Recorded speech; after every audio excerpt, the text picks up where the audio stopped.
The child she was babysitting whispered, "You're next." Fairhaven Lane looked like something out of a furniture catalog. The kind of neighborhood where every mailbox was identical. Lawns were aggressively trimmed, and you could practically smell the generational wealth clinging to the front doors. Clara Monroe stood at the foot of the Ashcroft driveway, phone in hand, rereading the job description she'd been sent 2 days ago. Part-time nanny needed. Evenings only, light meals. Must be discreet. Weird choice of words, she had thought, but Clara needed the money. College tuition wasn't going to pay itself, and her ramen and coffee lifestyle was slowly killing her soul. So here she was, 21, broke, and standing in front of a mansion that screamed secrets. She rang the doorbell. It didn't Shamit, echoed. Within seconds, the door swung open. A tall, sleek woman in her 30s appeared. Elegant, expensive, cold. "You must be Clara," she said, offering a hand that felt like a mannequin's. "I'm Veronica Ashcroft. Come in." Inside, everything gleamed. Marble floors, white walls, minimal furniture. A house so clean it looked like no one actually lived in it. It didn't smell like food or kids or life. It smelled like bleach and something else. Something. Stale. Clara barely had time to register the unnatural silence when she noticed the boy standing perfectly still near the staircase. "This is Jonas," Veronica said, gesturing to him. 7 years old. Quiet, respectful. "Here's no trouble. You'll find him. Easy." Jonas didn't say anything. He just stared at Clara. His eyes were big and black and unblinking. He looked like the kind of kid who collected dead birds in jars. "Hey there," Clara said, offering a small wave. "Excited for movie night?" Jonas blinked once, then turned and walked away. Veronica smiled like this was totally normal. "We'll be back by midnight. Feel free to help yourself to anything in the kitchen. Jonas is already fed. He prefers silence. So just let him do his thing." Clara nodded, trying not to show her unease. Jonas had sat down in the middle of the living room, cross-legged, facing the wall like some kind of unplugged Alexa. The Ashcrofts left without another word. Hours passed. Clara tried to focus on her psychology textbook, but kept glancing up at Jonas. He hadn't moved. Not once. Every now and then he'd tilt his head, like listening for something just outside human range. It was unnerving as hell. Eventually, she broke the silence. "You don't have to just sit there, you know," she said, voice light. "Want to play a game or something?" "Nothing." Then he stood up slowly and walked toward her. Clara's heart stuttered. The way he moved, smooth, deliberate, felt wrong. He leaned in way too close and whispered, "You're next." Every hair on her body stood up.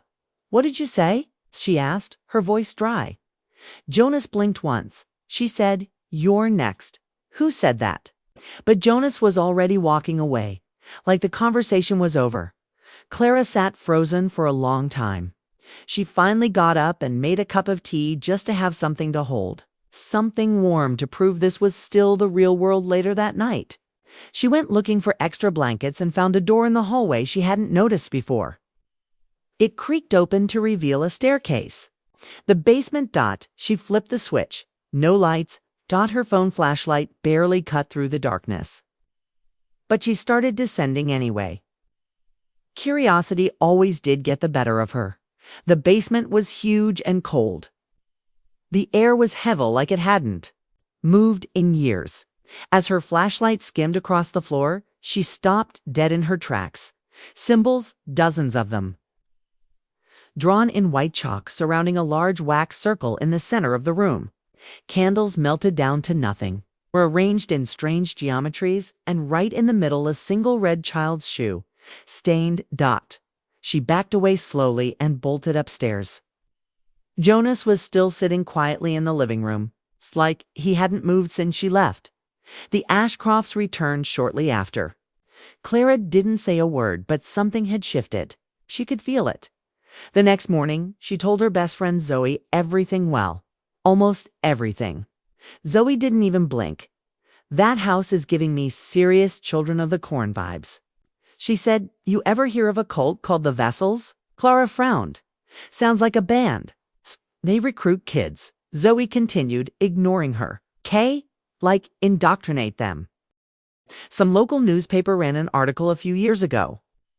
One of the families lived in Oregon, trained their kids to be messengers, spoke in riddles, performed rituals. Do you think Jonas is part of a cult? "I think you should stop babysitting." Clara didn't. She needed the money. And deep down, she wanted to know more. The next evening, when the Ashcrofts left again, Clara returned to the basement. Everything was gone. No symbols, no candles, no shoe. But now a text pinged on her phone from an unknown number. "He likes you." She dropped the phone. A sound from upstairs made her jolt. "Clara." It was Jonas's voice, but something was off. It was too calm, too rehearsed. She ran upstairs and found Jonas sitting inside the hallway closet, cross-legged, staring. Straight ahead. Behind him, scrawled in red ink on the wall. "She told me." That night, Clara couldn't sleep. Something was clawing at her sanity. She needed answers, so she went snooping. In the Ashcrofts' office, she found a locked drawer. With a hairpin and a prayer, she popped it open. Inside, a thick folder labeled "Initiate Training Cycle 3." Inside that, photos. Children in dark robes, circles of candles. A boy Jonas standing in the center, expression blank. Other children kneeling around him, and in one corner of a photo, clear as daylight, Veronica. Ashcroft smiling, holding a black book in her hand. Clara felt sick. She stuffed a few photos into her bag and left. But her phone buzzed again. A voicemail. She played it. Static. Then Jonas's voice. "I told her.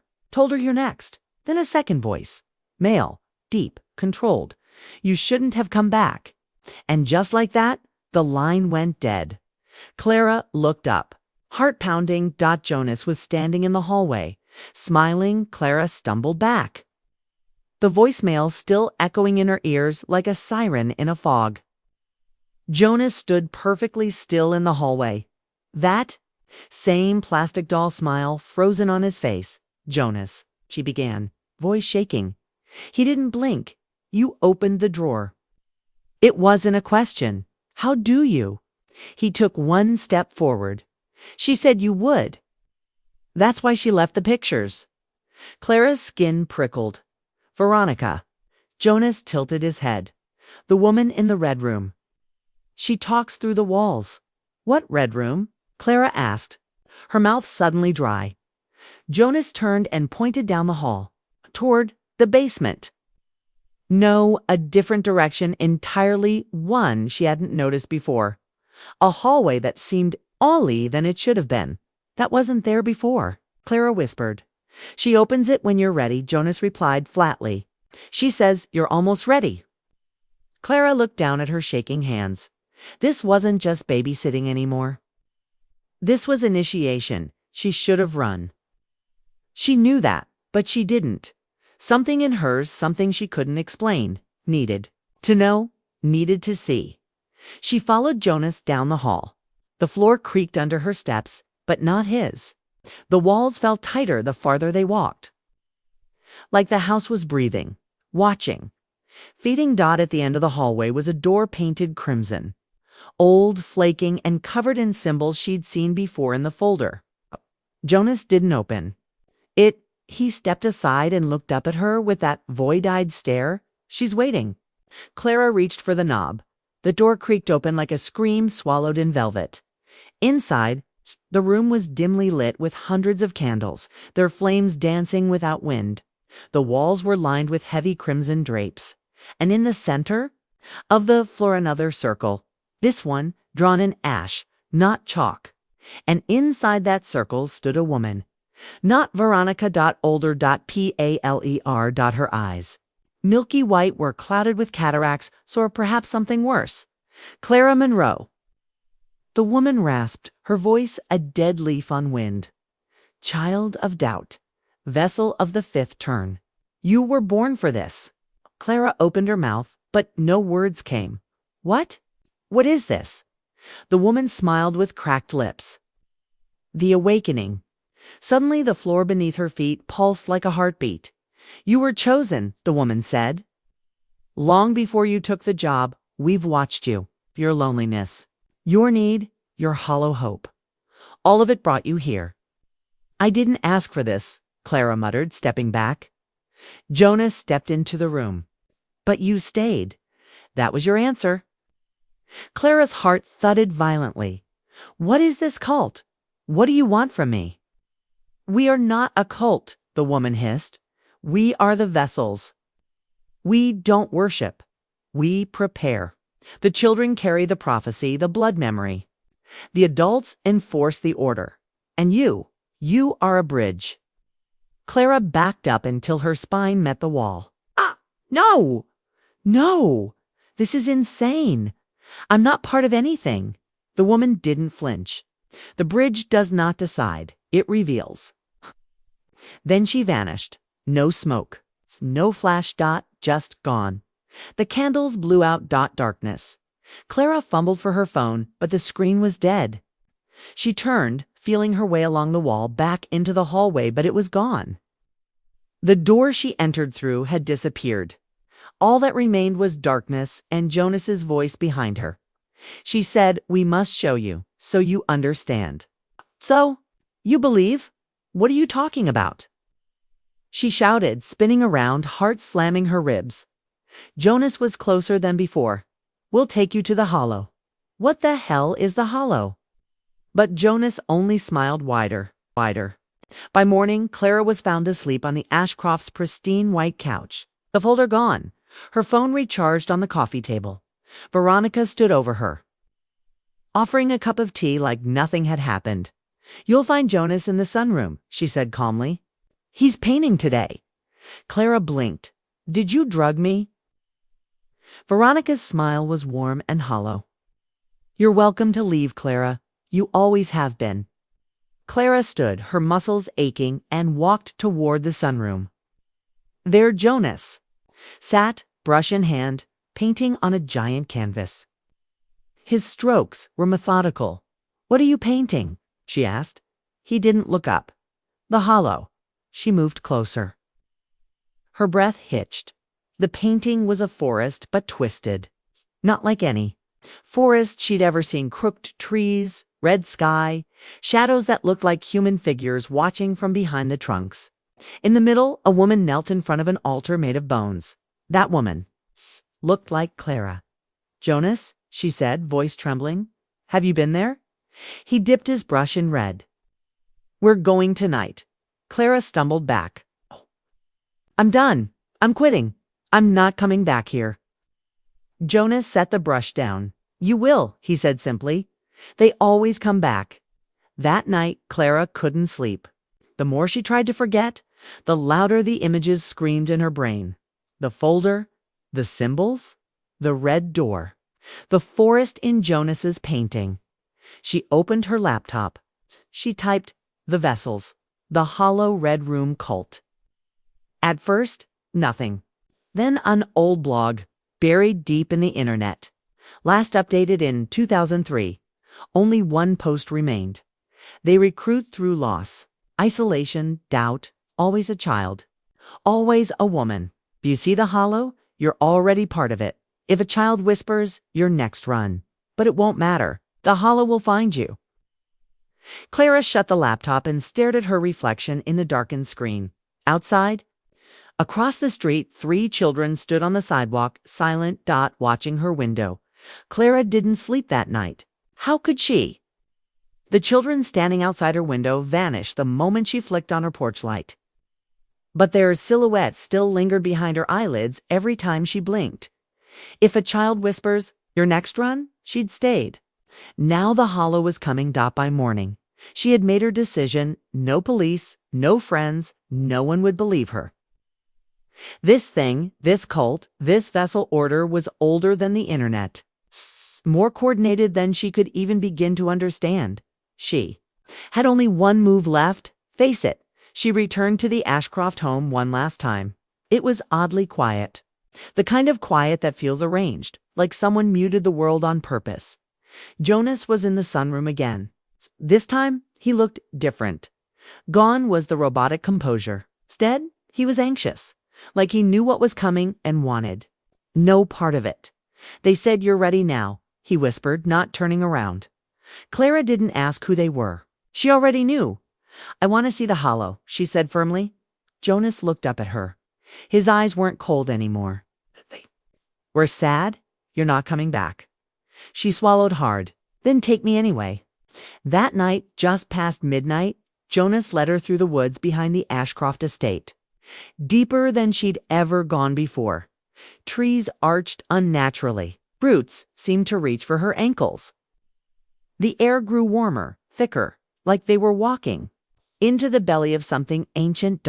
Eventually, they stopped. Before her was an arch made of twisted branches covered in red cloth and black feathers. A gateway. "This is where I stop," Jonas whispered. "You go alone from here." She turned to him. "Why?" He didn't answer. "Just step back into the shadows."